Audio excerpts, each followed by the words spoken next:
कि मैं जो भी काम शुरू करता हूँ उसमें मेरा सिर्फ और सिर्फ नुकसान ही हो जाता है। इस तरह से बबलू और पीलू की दुकान में भीड़ इकट्ठा होने लगती है।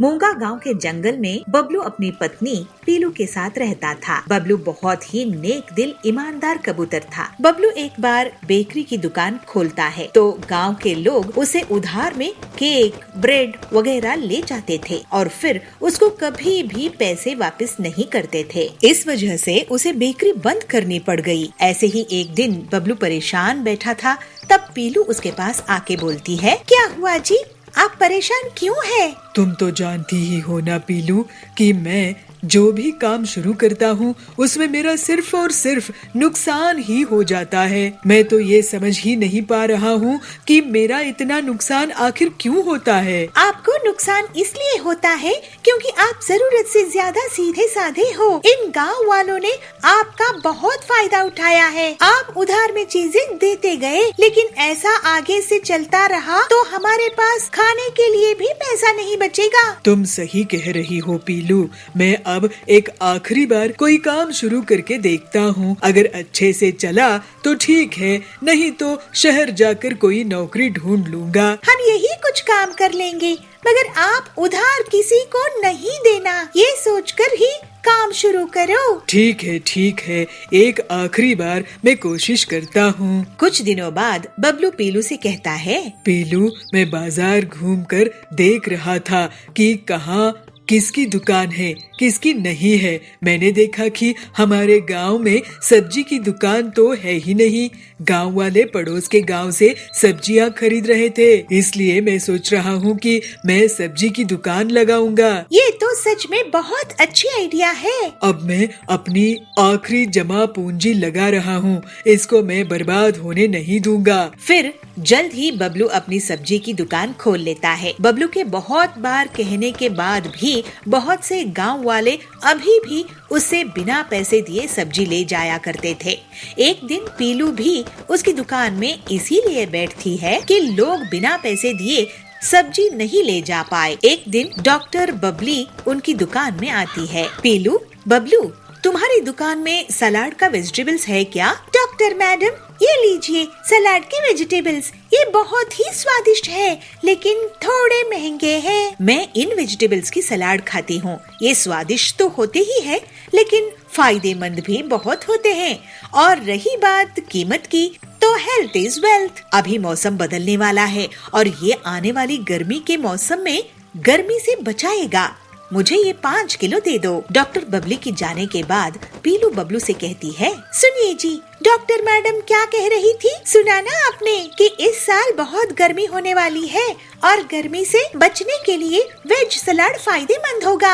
हाँ, अगर ऐसा होगा तो वेज सलाद से लोगों को गर्मी में बहुत फायदा होगा। इसका मतलब हम खुद ही वेज सलाद बेच सकेंगे और पूरे गांव में हमारे अलावा कोई नहीं है। देखो, गांव वाले ऐसे ही इसे नहीं खरीदेंगे। हम क्यों ना एक प्लेट बनाकर उसको बेचें? कुछ ही दिनों में लोगों को गर्मी से परेशानी होना शुरू हो जाता है और डॉक्टर बबली सबको वेज सलाद खाने की सलाह देती है। इस तरह से बबलू और पीलू की दुकान में भीड़ इकट्ठा होने लगती है। सुनिए गांव वालों, भाई और बहनों, मैं आप लोगों को अब से उधार में कुछ नहीं दूंगा। आपको अपनी सेहत का ख्याल रखना है तो पैसा देकर वेजिटेबल सलाद खरीदो। बबलू की बात सुनकर लोग सोच में पड़ जाते हैं, लेकिन फिर गर्मी के बुरे प्रभाव से बचने के लिए वो पैसे देते हैं। इस तरह से लोगों की सेहत को भी नुकसान नहीं होता है और वो सब अब सबक ले लेते हैं कि कोई भी अच्छी चीज मुफ्त में नहीं मिलती है। फिर कुछ ही दिनों में बबलू और पीलू बहुत अमीर हो जाते हैं। इस तरह सभी खुशी खुशी रहने लगे। पूरे गांव में बबलू के बाइक ट्रैक्टर को लोग आश्चर्य से देख रहे थे और बबलू खेती करने लगता है। पीलू उस खेत में बीज बोने लगती है। बिलासपुर गांव के जंगल में पीलू और बबलू रहते थे। उनके बीच बहुत अच्छी समझदारी थी। दोनों हर सुख दुख में एक दूसरे का साथ देते थे। एक दिन पीलू अपने पति से कहती है, सुनिए जी, आज मंदिर चलते हैं। आपको वैसे भी टाइम नहीं मिलता है, आज मिला है तो हम मंदिर में दर्शन करके आएंगे। फिर मैं आपके लिए बढ़िया सी कॉफी बना दूंगी। ठीक है, अपनी बाइक में चलेंगे, तुम तैयार हो जाओ। फिर दोनों पति पत्नी बाइक में सवार होकर मंदिर में दर्शन के लिए चले जाते हैं। थोड़ी देर बाद वे लोग मंदिर में बैठे गरीबों को प्रसाद देते हैं और लौटने लगते हैं। सड़क में उनको एक ट्रक पीछे से टक्कर मार देता है और दोनों सड़क के किनारे गिर जाते हैं। उनकी गाड़ी टूट जाती है। आप ठीक तो है ना? पीलू बबलू से पूछती है। हाँ पीलू, मैं ठीक हूँ, तुम ठीक हो ना? ये तो गनीमत है कि हमारी जान बच गई। बबलू की बाइक को वहाँ खड़े लोग ट्रक के नीचे से निकालते हैं। बाइक पूरी तरह से टूट गई थी। फिर वो लोग एक ट्रैक्टर की मदद से टूटी हुई बाइक को अपने घर लेकर जाते हैं। मेरी इतनी मेहनत से कमाई हुई बाइक ऐसे ही टूट गई। इसी में मैं होम डिलीवरी का काम करता था। अब पता नहीं क्या होगा। बाइक का भी नुकसान हुआ और नौकरी का भी, और इस नुकसान की भरपाई कैसे होगी? आप चिंता मत करो जी, आपकी जान बच गई, ये मेरे लिए सबसे बड़ी बात है। आप दुखी मत हो। मेरे ख्याल से आप अपने मैकेनिक दोस्त हरिया से मिलो और उससे अपनी बाइक ठीक करवाओ। मुझे पक्का यकीन है कि आप बाइक ठीक करवा ही लोगे। ठीक है पीलू। अगले दिन बबलू सोचता है कि उनके पुरखों की जमीन उनके घर के पीछे है, जिसमें वो खेती कर सकता है, लेकिन उसके लिए ट्रैक्टर चाहिए। काश मेरे पास एक ट्रैक्टर होता तो मैं खेती कर लेता और फसल बेच के पैसे कमाता। फिर बबलू अपनी टूटी बाइक लेकर हरिया के पास जाता है। हरिया भाई, मेरे दोस्त, मेरी बाइक को ऐसा रिपेयर करना कि मैं गांव में सबसे तेज डिलीवरी बॉय बन जाऊं। अरे बाइक रिपेयर के लिए लायक नहीं है, इसमें तो बहुत बड़ा ज्यादा काम करना पड़ेगा। अरे भाई, अगर मेरे पास ट्रैक्टर होता तो मैं उससे खेती करता। अरे तो बाइक क्या रिपेयर करवा रहे हो? मैं तेरे लिए ट्रैक्टर बाइक ही बना दूंगा। जब बबलू बाइक ऑन करता है, फिर हरिया आसपास देखता है और एक ट्रैक्टर के टायर को बाइक में फिट कर देता है। साथ ही ट्रैक्टर के पीछे एक खुदाई का फावड़ा लगा देता है और इस तरह से बाइक एक जुगाड़ू ट्रैक्टर बन जाती है। ये देखकर बबलू बहुत हैरान हो जाता है। अरे इस बाइक को चालू करके देखो बबलू। जब बबलू बाइक ऑन करता है तो वो ट्रैक्टर की तरह शुरू होती है। उसको चलाने पर बबलू बहुत खुश होता है। वाह हरिया, तूने तो मेरी बाइक से खेती का रास्ता खोल दिया। फसल की पहली कमाई की पार्टी देना। फिर बबलू घर आता है। बबलू जी, आपकी बाइक तो ट्रैक्टर बन गई है, इससे तो बहुत अच्छी खेती होगी। पूरे गांव में बबलू के बाइक ट्रैक्टर को लोग आश्चर्य से देख रहे थे और बबलू खेती करने लगता है। पीलू उस खेत में बीज बोने लगती है और दोनों पति पत्नी अपनी फसल का बहुत अच्छे से ख्याल रखते हैं। पीलू, ये तुम्हारा साथ देने का कारण ही हो पाया है। तुम्हारी कहने पर ही मैं बाइक ठीक करने के लिए हरिया के पास गया और ये अनोखी ट्रैक्टर बाइक तैयार हो गई। क्यों नहीं जी, आखिर आपकी पत्नी जो हूँ, हम दोनों सुख दुख में एक दूसरे का साथ नहीं देंगे तो कौन देगा? इस तरह से पीलू और बबलू हंसी खुशी रहने लगते हैं। लोगों की मन की बात जानना बहुत कठिन होता है। अब बोले ना असली बात। पीलू के कहने पर कड़क वैसा ही करता है और चोर पूरा सच उगल देता है। भोजपुर गांव के जंगल में पीलू चिड़िया एक साधु के पास जाती है। साधु महाराज जी, मुझे कोई तरीका बताइए जिससे मैं लोगों के मन की बात जान सकूं। लोगों की मन की बात जानना बहुत कठिन होता है बेटी, लेकिन तुम्हें मैं एक सैनिटाइजर देता हूँ। तुम इससे जिस पर भी छिड़काओगी वो सच बोल पड़ेगा।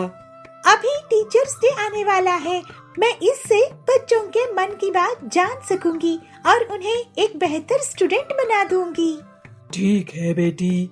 अगले दिन फिर पीलू स्कूल जाती है और क्लासरूम में आती है। बंटी, तुमने होमवर्क क्यों नहीं किया है? ओ ना मैडम जी, टीचर्स डे की तैयारी कर रहा था तो टाइम कैसे निकला पता ही नहीं चला। पीलू उस पर साधु का दिया हुआ सैनिटाइजर छिड़का देती है और वो सच बोलने लगता है। मैडम जी, मैं सो रहा था, मोबाइल में गेम खेल रहा था, होमवर्क करने का मन नहीं था और टीचर्स डे कब है मुझे पता ही नहीं। अब बोले ना असली बात। बंटी को पनिशमेंट मिलती है। कालू ये सब देखकर सोचता है, मैं ये सैनिटाइजर चुरा लूंगा। कालू पीलू के बैग से चुपचाप सैनिटाइजर चुरा लेता है। फिर वो मजे लेने लगता है। वाह भाई साहब, आपके बेटे को तो बहुत अच्छी नौकरी लगी है। कालू उस पर सैनिटाइजर छिड़का देता है। मेरा बेटा आपके बेटे से ज्यादा टैलेंटेड है। आपका बेटा रिश्वत देकर नौकरी में लगा है। अरे क्या बकवास कर रही हो? और कालू हंसता है। शाम में कालू पीलू और उसके पति जाबाज के घर के पास जाते हैं। क्यों जाबाज जी, आज भी आप घर लेट आए हो? कहाँ थे? वह एक दोस्त से मिलने अस्पताल गया था। कालू उस पर सैनिटाइजर छिड़का देता है। अरे मैं कोई अस्पताल नहीं गया था। तुम टीचर हो ना, तो तुम्हारी डांट से डर लगता है तो थोड़ा झूठ बोल दिया। मैं तो बार में गया था। हाँ, अभी मजाक चकाती हूँ तुमको। जाबाज की झाड़ू से पिटाई हो जाती है। ये देखकर कालू बहुत ही खुश होता है। तभी पीलू उससे सैनिटाइजर छीन लेती है और कालू को डांट लगती है। कालू, ये तुम स्टूडेंट्स के भले के लिए था, तुम्हारी मस्ती के लिए नहीं। अब तुम टीचर्स डे में 5 ऐसे लिख कर लाओगे। अगर कोई बहाना बनाए तो याद रखना, मेरे पास ये सच उगलने वाला सैनिटाइजर है। जी जी मैडम। ये सुनकर कालू वहाँ से भाग गया। अरे पीलू, ये साधु का दिया सैनिटाइजर इतना असरदार है, ये तुम इससे कड़क की मदद क्यों नहीं करती? सुना है वो एक बहुत बड़े चोर को पकड़कर लाया है, लेकिन वो पैसा कहाँ छुपाया है ये नहीं बता रहा है। मेरा भाई इंस्पेक्टर कड़क की भी मैं इसी सैनिटाइजर से मदद करती हूँ। फिर पीलू कड़क के पास पुलिस स्टेशन जाती है। कड़क भाई, ये सैनिटाइजर लो और इस चोर पर छिड़का दो। पीलू के कहने पर कड़क वैसा ही करता है और चोर पूरा सच उगल देता है। फिर सभी बच्चे पीलू को टीचर्स डे पर बहुत सम्मान देते हैं। कालू उस पर 5 ऐसे पूरी ईमानदारी से लिख कर लाता है और सरकार भी पीलू को टीचर्स डे के दिन चोर से पैसा निकलवाने के लिए इनाम देती है। इस तरह से पीलू एक अच्छी टीचर होकर सभी स्टूडेंट्स का जीवन सुधारने में कामयाब होती है।